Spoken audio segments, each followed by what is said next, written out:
کہ پھر استواء علی العرش والا جو مسئلہ ہے اس پہ آپ نے ایک عجیب و غریب موقف اپنا لیا ہے کہ دونوں طرف کشتیوں کے سوار ہو گئے ہیں، آپ اوپر بھی مان رہے ہیں یعنی عرش پر بھی مان رہے ہیں اور ہر جگہ بھی مان رہے ہیں۔ ساروں کا یہ عقیدہ ہے؟ نہیں ساروں کا تو نہیں ہے۔ کیا ہے وہ کہتے ہیں یہ صاحب نے لکھا اللہ اپنے عرش پر مستوی ہوا، الرحمن علی العرش استوى، بریکٹ میں لکھا جیسا کہ اس کی شان کے لائق ہے، تو میرا یہی عقیدہ ہے رحمان اپنے عرش پہ ہے جیسا کہ اس کی شان کے لائق ہے۔ ٹھیک ہے، تو اہل حدیثوں سے جب ہم پوچھتے ہیں اور ہر جگہ بھی مانتے ہیں آپ؟ ہاں جی، ہر جگہ مانتے ہیں جیسا کہ اس کی شان کے لائق ہے۔ تو اس کو تو میرا خیال ہے اہل حدیث کفر نہیں کہتے؟ نہیں، کوئی کفر نہیں کہتے، ان کا وہ حلولیہ کے عقیدے کو کفر کہتے ہیں۔ ہم حلول تو کہہ ہی نہیں رہے ہیں، ہم کہہ رہے ہیں جی اللہ تعالیٰ کہتا ہے وَهُوَ مَعَكُمْ أَيْنَمَا كُنْتُمْ، اللہ تمہارے ساتھ ہے تم جہاں کہیں بھی ہو۔ اللہ تعالیٰ کہتا ہے تم تین نہیں ہوتے چوتھا وہ تمہارے ساتھ ہوتا ہے، تم پانچ نہیں ہوتے چھٹا وہ تمہارے ساتھ ہوتا ہے، تم جہاں کہیں بھی ہو وہ تمہارے ساتھ ہوتا ہے۔ بخاری مسلم میں آیا کہ وہ تمہاری سواری کی گردن سے بھی زیادہ تمہارے قریب ہے، تم کسی غائب اور بہرے کو نہیں سنا رہے ہو، غائب اور بہرے کو نہیں سنا رہے ہو۔ تو غائب کا الٹ کیا ہوتا ہے؟ حاضر۔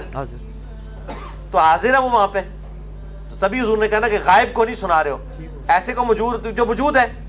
کیسے موجود ہے؟ وہ قرآن میں لیس کمثلہ شیء وہو السمیع البصیر۔ تو میرا یہ عقیدہ ہے کہ حنفی اور سلفی دونوں ایکسٹریم رویے ہیں آج کے دور میں۔ ہم تفویض کرتے ہیں اللہ تعالیٰ کو ہی۔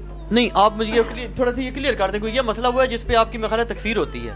مجھے میری کہاں سے تکفیر ہوتی ہے؟ یہ مجھے کلیئر کریں۔ تکفیر تو تب ہوگی میرے بھائی، تکفیر تو یہ دونوں ایک دوسرے کی کرتے ہیں، میں تو دونوں کو صحیح کہہ رہا ہوں۔ میرے خیال سے یہ آپ کے کفریہ عقیدہ، باقی میرا خیال ہے کسی کو نہیں کہتے، اس کو شاید آپ کا کفریہ عقیدہ کہتے ہیں۔ یہ تو کلیئر کریں کہ انفیوں کا موقف کیا ہے، سلفیوں کا کیا ہے اور آپ کا کیا ہے؟ کون مجھے کہتا ہے میرا کفری عقیدہ ہے؟ یہ مطلب ہے مجھے باتوں سے لگا ہے نا، جیسے وہ ایک دو ویڈیوز دیکھی ہے نا۔ کون سلفی کہتے ہیں؟ جی سلفی انفی تو میرا خیال ہے اس مسئلے میں شاید ان تک آپ کی بات نہیں پہنچی۔ اوہو، کس موضوع پہ؟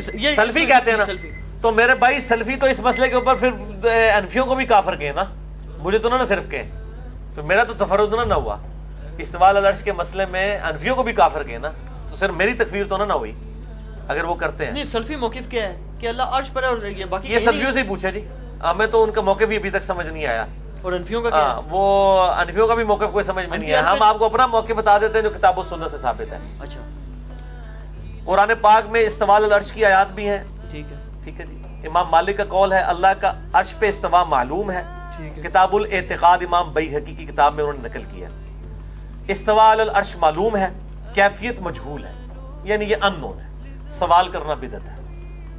یہ جو بال کی کھال اتارے ہیں چاہے حنفی ہو سلفی ہو، میں ان کو دونوں کو غلط سمجھتا ہوں۔ کراچی صاحب نے وہ ایک گول ٹی وی والے پروگرام میں کہا جی یہ ترجمہ ہی آپ نے غلط۔ چلو وہ صحیح ترجمہ انہوں نے کیا کیا کر دیں، نہیں وہ اگلے دن میں نے پروگرام، وہ ان کا بھی یہ عقیدہ ہے، ان کو کہ ان کو ترجمہ چھوڑ دیں۔ احمد بریلوی نے تو ترجمہ کر کے بتا دیا۔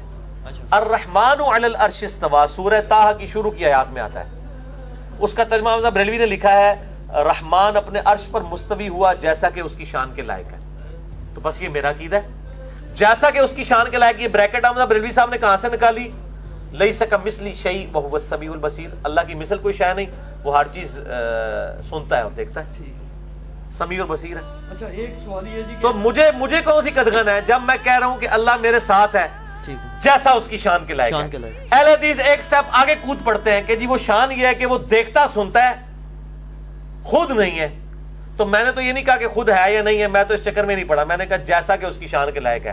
اگر ان کا موقف صحیح ہوا تب بھی میں ون ون سچویشن میں ہوں، اگر انفیوں کا موقف صحیح ہوا تب بھی میں ون ون سچویشن میں۔ اچھا میری ایک اہل حدیث مودی سے بات ہوئی، وہ تو بلکہ کہنے لگے، کہتے ہیں یہ جو آیت ہے نا اس کے تو لوگ سمجھتے ہی نہیں مسئلہ۔ میں کہا کیا کہ اللہ شرک سے قریب ہے، وہ کہتے ہیں اس سے مراد یہ ہے کہ فرشتے اللہ کے شرک سے قریب۔ استغفر اللہ تو بولی، وہ مجھے پتا ہے، وہ کہتے ہیں فرشتے بندے قریب ہوتے ہیں۔ اس کو کہ اس کی تو تعویل فرشتے کرتے ہو، وہاں جو آتا ہے کہ تم تین نہیں ہوتے چوتھا تمہارے ساتھ اللہ ہوتا ہے، اور پانچ نہیں ہوتے چھٹا اللہ، اس کی بھی تعویل کرو۔ مجھے پتا ہے یہ جعلی تعویلات جو کرتے ہیں، بار ان میں بھی ایک مجاہد بندہ پیدا ہو گیا ہے۔ یہ جناب اہل حدیثوں کے لیے پھکی ہے، اہل حدیث کے علماء چھپے چھپے اس بندے کی تکفیر کر رہے ہیں۔ وہ کون ہے؟ وہ جناب جماعت الدعوہ کے مفتی اعظم ہے، سمجھ لیں ایک قسم کے مفسر اعظم ہے، عبدالسلام صاحب، جنہوں نے قرآن کی تفسیر لکھی ہے۔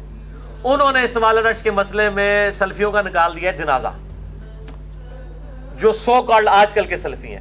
انہوں نے کہا ہے کہ ہم رحمان کے علی العرش استوا کا بھی انکار نہیں کرتے اور میت کا بھی انکار نہیں کرتے، اور دونوں کی کیفیت میں نہیں پڑھتے۔ اور اس کی وجہ سے جو کٹر قسم کے سلفی ہیں نا، وہ نجی محفلوں میں اس کو کافر کہہ رہے ہیں، لیکن وہ چونکہ بڑی پرسنالٹی ہے وہ کہہ نہیں سک رہے۔